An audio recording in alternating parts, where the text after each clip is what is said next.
साल भर हो गया, आप क्लास में तो आए नहीं थे, परंतु पवन बहुत दिनों से रिक्वेस्ट कर रहे हैं कि मैडम अभी तक टाइम टेबल नहीं आया, तब तक हम लोगों का एक बार और रिवीजन करा दीजिए और ये बता दीजिए कि परीक्षा के लिए कैसे प्रश्न आएंगे।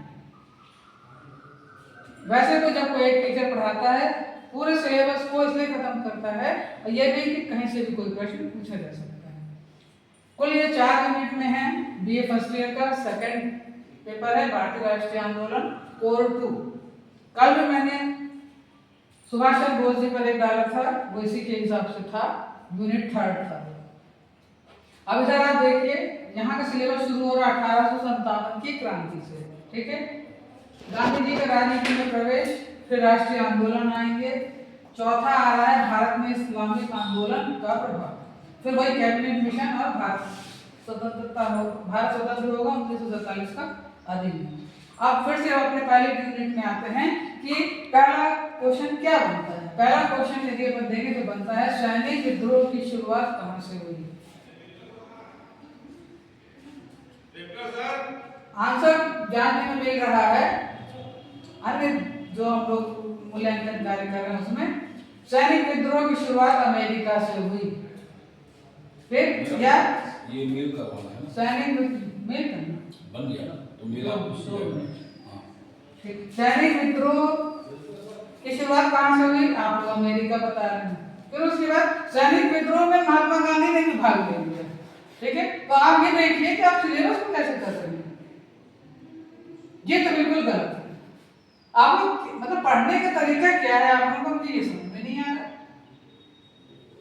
सैनिक विद्रोह जैसा मैंने हमेशा, मैं तो अपने आप को एक ऐसे शिक्षक मानती हूँ कि यदि कोई सी चीज पता पड़ चल जाए, जिसमें अपडेट रहने में थोड़ी सी भी चूक हो जाए, यदि महत्वपूर्ण दिवस है कभी नहीं छोड़ती, और यदि क्लास में मैं उन दिनों उन्हीं को करने का प्रयास करती हूँ उस दिन, ताकि बच्चों को वो आंदोलन याद रहे और उस आधार पे वो अपना अपडेट होते रहे। एक मिनट आप मोबाइल लेके कर लीजिए। हाँ लो मोबाइल ले आए ना मैडम। मेरे प्रश्न है सैनिक विद्रोह की शुरुआत कहाँ हुई, पूछा जा सकता है किसने की। जब अपन ईस्ट इंडिया कंपनी अपन ने पढ़ी तभी बताया गया, और उसके बाद से अंतहीन शोषण जो हुआ उसका परिणाम ये हुआ कि मंगल पांडे द्वारा जो तत्कालीन कारण था कि चर्बी के कारतूस के माध्यम से ये जो सैनिक विद्रोह हुआ मेरठ से प्रारंभ हुआ, ठीक। अब एक प्रश्न बहुत आता है, उसमें 2 नंबर का भी आता है, टिप्पणी लिखने के लिए भी आता है। यह है ब्रह्म समाज की स्थापना किसने की, कब की, ठीक है। अब अभी जो कुछ उत्तर देखने को मिल रहे हैं, ब्रह्म समाज की स्थापना राम मनोहर लोहिया ने। अब आप बताइए, टीचर पढ़ा पूछ रहा है, आंसर आप कुछ लिख रहे हैं। जब यहाँ पर है ब्रह्म समाज की स्थापना राजा राममोहन राय ने 1828 में की। आप ये कोई सी भी चीज में इसलिए ऐसा पढ़ाती हूँ ताकि आपको कोई कॉम्पिटिटिव एग्जाम भी देना हो तो आपका ये माइंडसेट रहे। ब्रह्म समाज, आर्य समाज, रामकृष्ण मिशन की स्थापना, इनमें आप हमेशा कंफ्यूज रहते हैं। और मुझे ऐसा लगता है जो बच्चे ढंग से किताबों से पढ़ते हैं उन्हें कभी डाउट नहीं होता है। जो पाठ्यक्रम को समय ही नहीं देंगे, कक्षा में आएंगे ही नहीं, तो आप वो सोचेंगे कि बस ऐसे ही हम पास हो जाएंगे, तो बस उसी समय जब कॉपी चेक होती हैं तब आपको समझ में। और दूसरी बात आपकी ये भ्रांतियां हैं खासतौर पे आर्ट्स में कि कॉपी पढ़ते जाइए टीचर तो पास करेगा, तो इस धोखे में आप लोग मत रहिएगा। अब आप लोगों के साथ जुड़ गया है एनईपी 2020, ठीक है। आप उस भ्रम से निकल जाएंगे। कुछ लोगों ने आर्ट्स विषय को शायद इसी तरह कुछ भ्रमात्मक जानकारियां दी जाती हैं, आगे बढ़ाई जाती है, तो इसलिए इसको आप समझिए।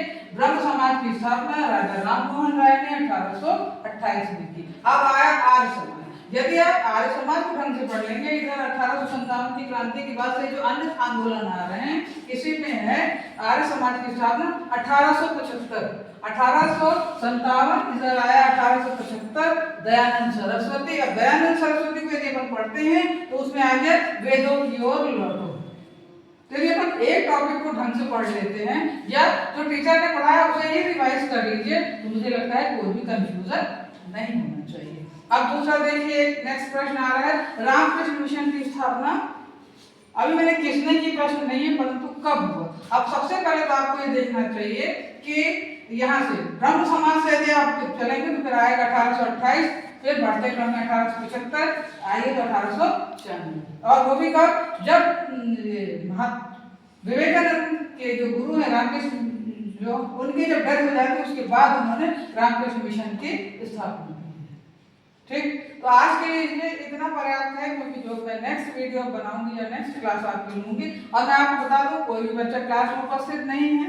पवन ने अनुरोध किया था कि मैडम मुझे परीक्षा संबंधी कुछ प्रश्न बता दीजिए, इसलिए मैं कॉलेज में ऐसे ही वीडियो बना रही हूँ। कोई भी बच्चा आज क्लास में नहीं है, अभी उनकी परीक्षा होना बाकी है। हम लोग नेक्स्ट वीडियो या कल पढ़ेंगे समाचार, भारतीय समाचार पत्रों का भारतीय स्वतंत्रता आंदोलन में योगदान।